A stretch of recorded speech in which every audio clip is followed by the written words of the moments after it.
The Valley Farm Bureau Specialty Crop Hub and Rural Education Program, also known as SHARE, has been formed by Madera, Kings, and Tulare County Farm Bureaus to serve as a regional, innovative network of specialty crop growers in our respective counties. With over 824,000 cumulative acres in specialty crop production and 6,350 farming operations, these areas hold a large demand for demonstration sites that are easily accessible for producers to witness innovative technologies and farming methods at work in our own geographical region. SHARE's mission is to aid interested producers from first inquiry to project adoption and include recruitment of producers to participate at future demonstration sites. Demonstration practices will include advanced irrigation systems with fertigation, sensors and automation, organic nutrient sources and nutrient cycling, soil health projects, various IPM implementation practices, and remote sensing. Today we're at the Giacomazzi Almond Company where we'll tour the farm with Dino Giacomazzi to discuss irrigation technology and automation.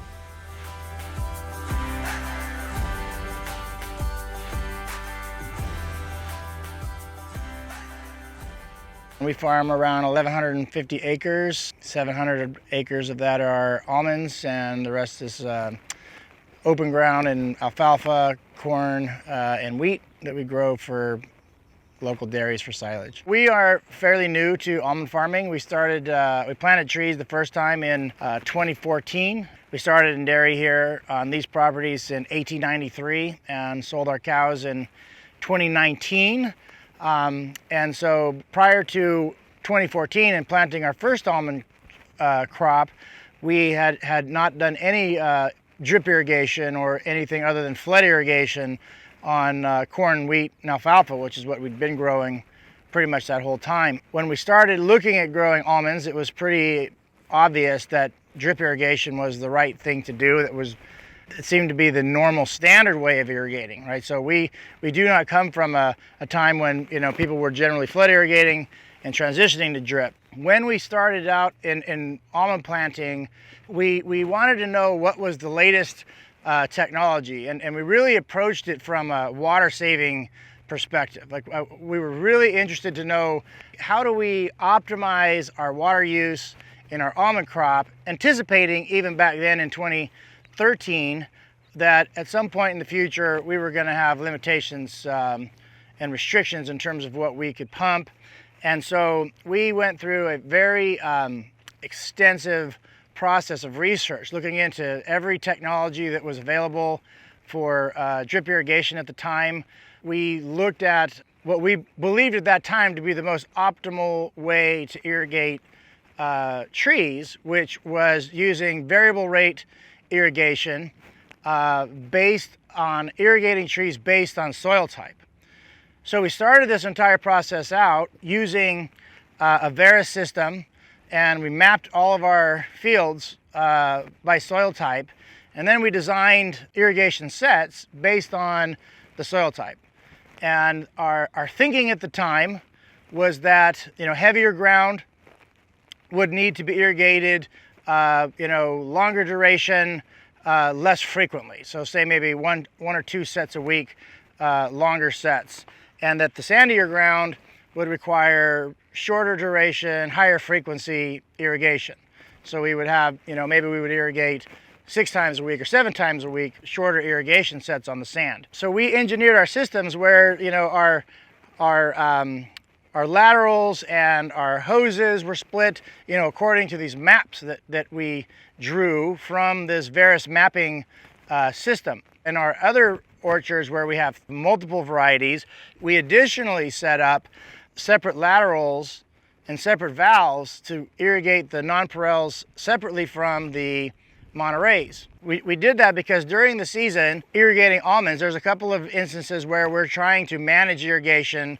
For example, we're deficit irrigating into hull split to promote the tree to open up and split the hulls, and then later as we go into harvest, we're drying the trees down.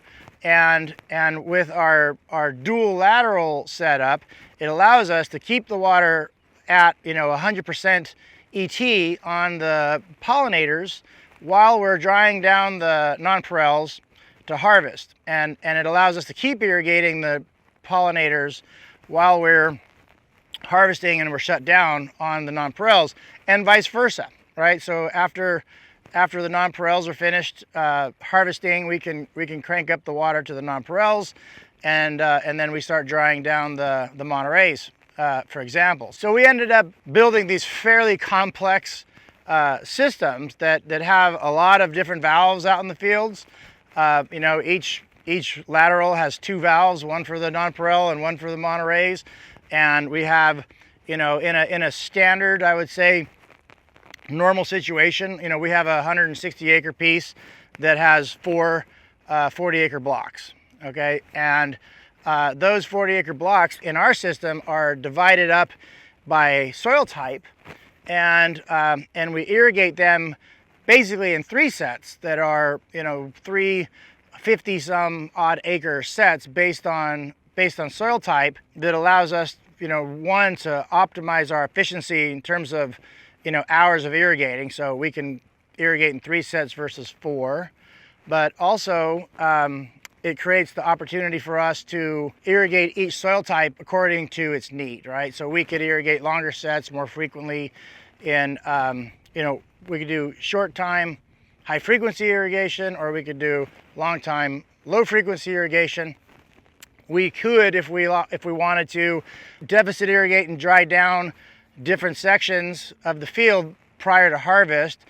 For example, we have some ranches where we have fairly heavy dirt right next to these sand streaks, and so when we cut the water to harvest, a lot of times the sandier ground, you know, the trees are practically defoliated by the time the heavier ground is ready to harvest or to shake.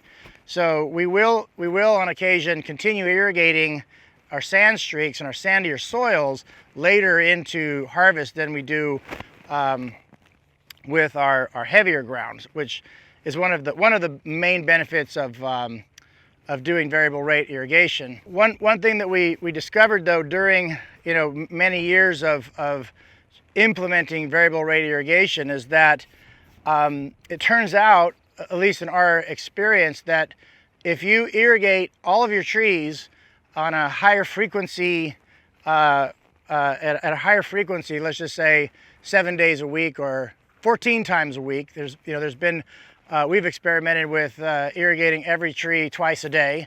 We've discovered that whether it's sandy soil or clay loam soil, regardless of the soil type, the trees tend to like the higher frequency irrigation. So we don't tend to use our zones the way they were mapped for different frequencies of irrigation. We are using them. We are using the zones, however, to, you know, kind of help harvest timing. One of the key elements that makes a system like this, that's as complex as the systems that we've built, one of the key elements that makes those work is that all of our sets are automated. In all of our orchards, we have automated control systems, and those systems allow us to open and close and turn off valves on demand. We can program the pumps when they start and stop. We can fill the reservoirs based on time of use, time of day, level of the pond. In our original systems that we designed, automation was absolutely essential to achieving our variable rate irrigation plan because of how many valves we had. For example, in my one ranch that's 160 acres of almonds, you know, normally there would be maybe 8 valves in those blocks, and in that particular case, we have 26 valves. You know, our soil types aren't square, right? Like our soil type blocks are not square to the world. They're basically these streaks of rivers that are running through. Having the automated controls really made it possible for us to irrigate not only at a higher frequency, but also, you know, allowed us to control our variable rate system. We've just installed 3 more ranches with almonds and automated drip systems. In these particular systems, we took a different approach. In my new systems, what I discovered from, you know, many years, 8 years or so of irrigating by soil type, is that It wasn't really the division of the system by soil type that made much difference. What was really valuable, for one, having the ability to irrigate at a higher frequency, and number two, the ability to irrigate by variety. Those two features of my old systems were the most valuable compared to being able to irrigate by soil type. Because once we started irrigating at higher frequency, we recognized that we didn't need to irrigate each soil type by frequency, right?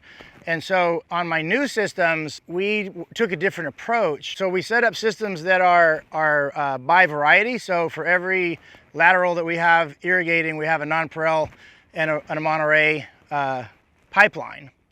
But rather than having lots of little valves, lots of little sets, we have as big a sets as we could possibly get from our engineered design, right? So what I want out of an irrigation system is to be able to irrigate every tree as many hours a day as I can, right? At as high a frequency as possible. I want to be able to irrigate, kind of pulse irrigate, right? I want to irrigate every tree every day as many hours as I can. We built much bigger systems this year. Like, you know, I have 100 acres right here that has 2 valves in 100 acres. So we're doing 50, 50, and 50, which is similar to what we're doing on the other ones, but I've got 1 valve per variety, right? So half of it gets irrigated. You know, we run all the nonpareils, then we run all the pollinators, and we sort of switch back and forth like that. Still using automation. We still have automated controls, but we don't have as much hardware out in the fields. So initially, when we set up these automation systems, we had soil moisture probes out in all of our blocks, and we were using a combination of soil moisture probes and weather station data to make decisions about how much to irrigate.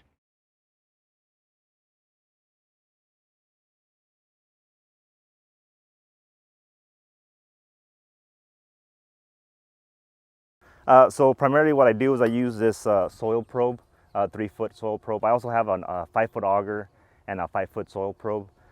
During the season, I primarily just use 3 feet since most of the water stays on top.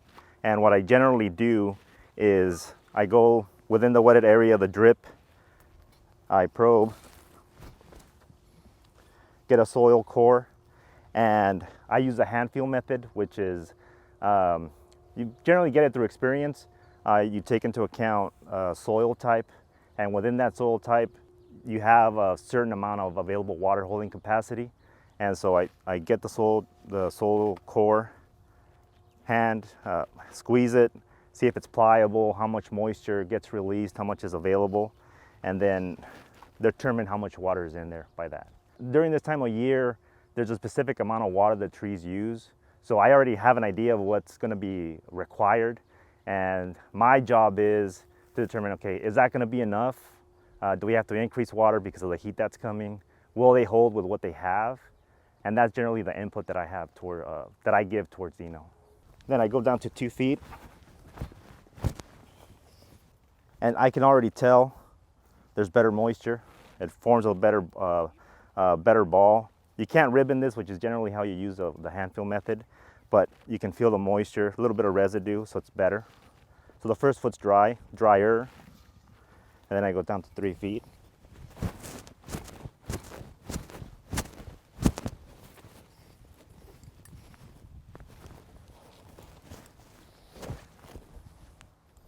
And he still has plenty of moisture. So this tells me, based on the schedule that I have him on, that he's keeping up with tree demand. And we don't really need to increase more water. We just need to keep the cycle going. I get weather data from CIMMYS, the CIMMYS stations. That gives me my ET, which ET is evapotranspiration for a specific crop.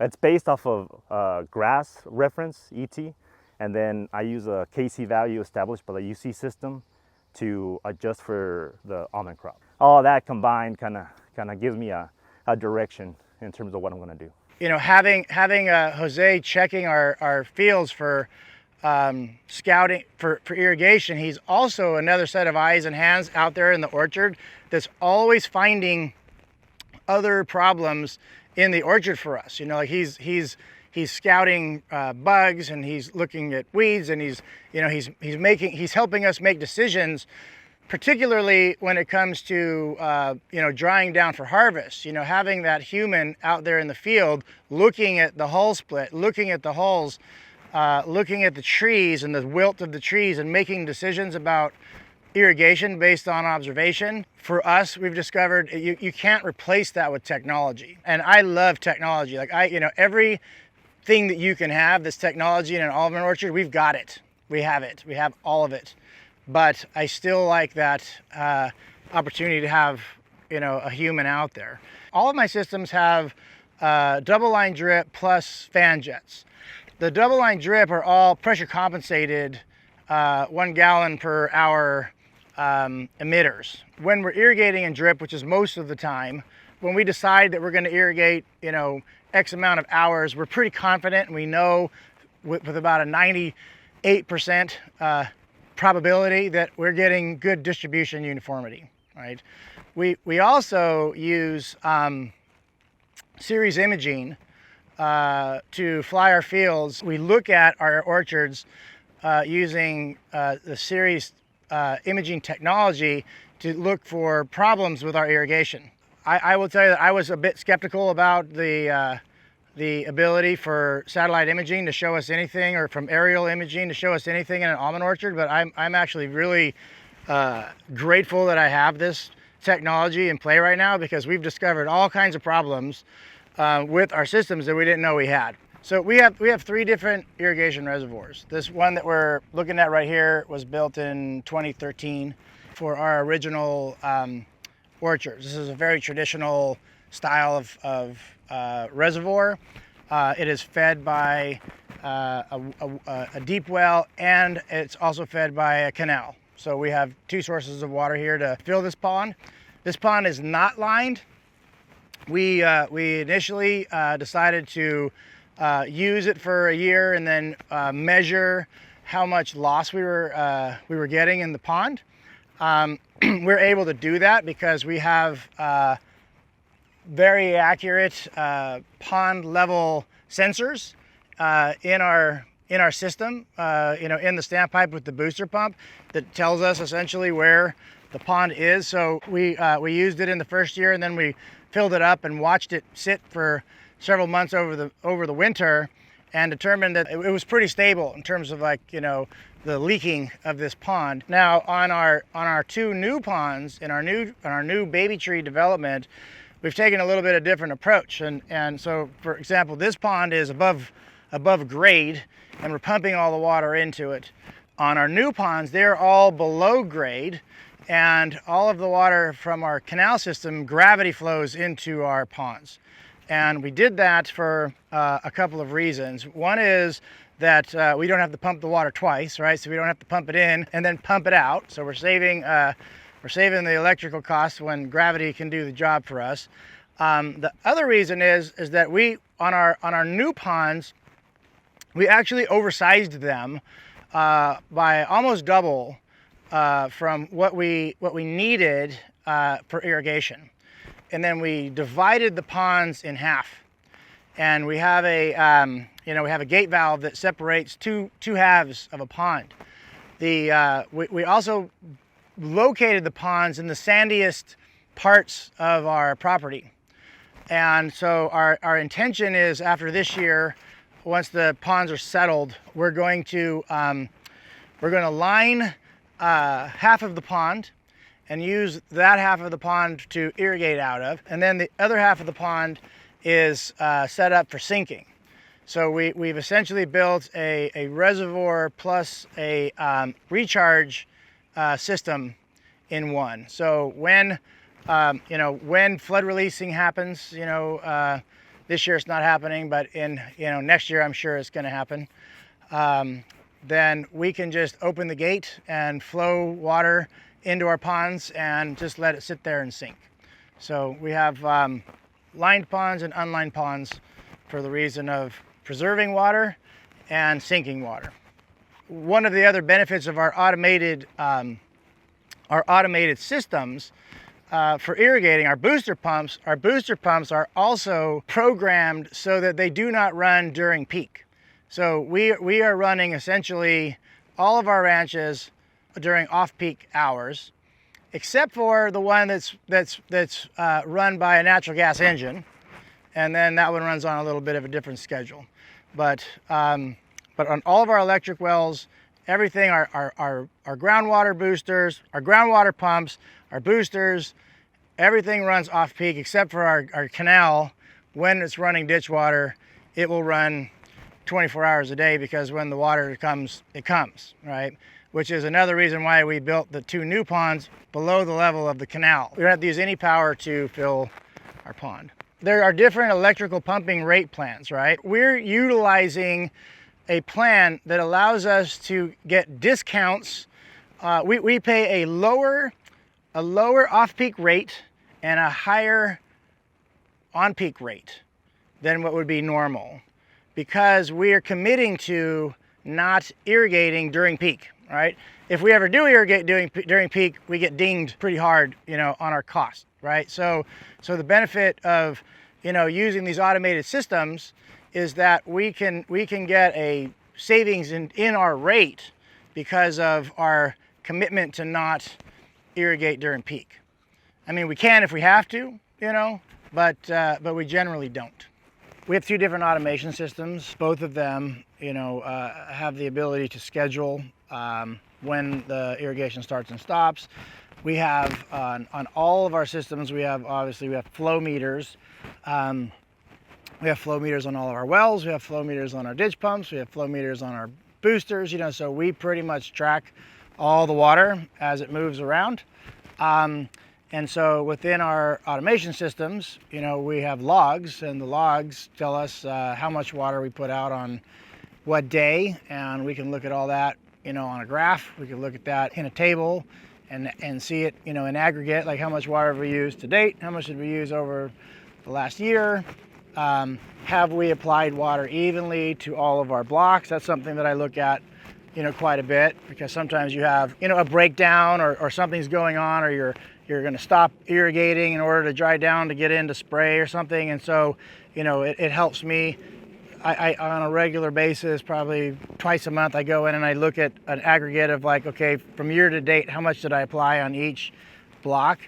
And that tells me, if I'm behind somewhere and need to get caught up.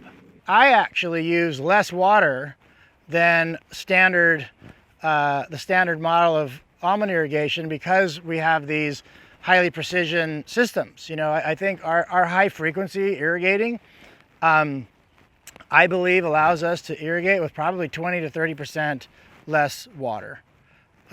Certainly than if we were flood irrigating, but I think probably over compared to if we were doing, 24-hour sets on the weekend, and that's how we're managing our irrigation. I think we're getting more efficient use of water. I think we have less evaporation. We're keeping our lower profiles filled, right? But we're not losing water past the roots, which I believe most, drip irrigations are probably not. You can over irrigate with a drip irrigation system in the same way you can over irrigate with flood irrigation, right? So it's really about how, drip doesn't guarantee that you're efficiently irrigating your trees, right? It really matters how you use it.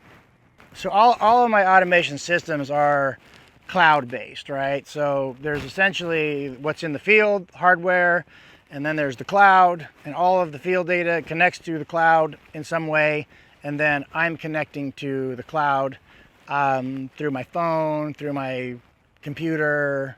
My employees are accessing it in the field from their phones. And we have different systems using different kinds of telemetry. One system's entirely modem based, so everything is connected to the cell network. And then we have another system where there's one modem that connects to the cell network, and then there's a local network that connects all the valves and pumps and everything together. Both of them work fine. There's a lot of different ways to do an automated system. There are some systems like that are PC based completely, no cloud, and you have your own radios and stuff. We don't have that, but there are systems that have been around for a long time that work really well that way, that you're basically building a wide area network of your own, managing it yourself. I prefer the cloud just from a convenience perspective, but some people prefer hosting their own software and having control over it. They don't trust the cloud is going to be there all the time. I think that's I think it's, I think there's some legitimate concern about that. I think it's important to make sure that you're going to build an automation system with a company that's been around, that has proven technology. I initially set my automation system up with a company that had never been in irrigation automation before, and we took a chance with them and invested a lot of money and tons of time and years of work trying to make the system work. And then they just shut down. We pulled that system out and replaced it with another company that's been around a long time doing irrigation and is established and has an office here and has support people here in the valley. I think that's important. So our systems are programmed to send us alerts or shut off, right, if something happens outside of a range of what, some standard deviation, right? So like if a flow rate set A is meant to be 1,500 gallons a minute and all of a sudden it's running at 1,800 gallons a minute, then we'll get an alert, or it'll shut the system off and give us an alert. If I was going to give a piece of advice to retrofitting a system, well, I would suggest start simple and then evolve into more complex systems over time, right? Like do something simple like just maybe pump control and valve control, but don't do chemical injections yet. And just get used to, that exists, and then, add on the next thing, maybe after a couple of months or something, right? But going in and trying to take on, especially if you're not highly technology oriented like I am, and I would say I'm highly technology oriented, and it becomes even overwhelming to me to some degree. If you are mostly hands off right now irrigating, you have people out there irrigating for you. When you implement technology, now you become more hands on. Every piece of technology that you add a layer of complexity that requires more of your time to manage, right? Certainly it's the same with irrigation, right? Like I am daily involved in what's going on with the irrigation systems, where, with my flood irrigated row crop stuff, I just look out there, every once in a while, make sure the guy's still there.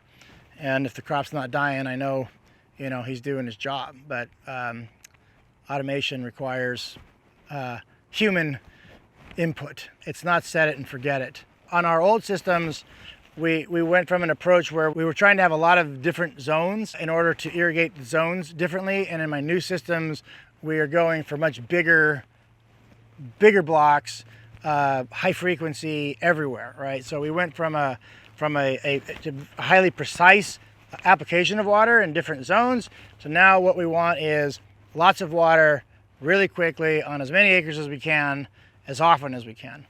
That's what has changed in terms of our thinking. From the beginning, it was about efficiency. What can we do to be the best environmental stewards for the greatest economic return, so that we can be sustainable? Because sustainability always starts with money, because you can't be sustainable if you're broke. With our variable rate irrigation system, we were thinking about it that way, right? And now we're looking at regenerative agriculture, right? Like we're looking at going back to techniques of my ancestors who farmed here in the 1890s through right now, and what were they doing before there were chemicals, right? Like how did they manage? And we're going back that way because it's actually turns out to be cheaper to plant cover crops than it does to try to kill everything, right? To try to nuke everything. Like why not promote something growing versus, it's like the difference between antibiotics and probiotics, right? Like I think you're healthier if you eat right and take probiotics, then wait till you're sick and take antibiotics, right? So we're taking that same attitude towards the almond farming.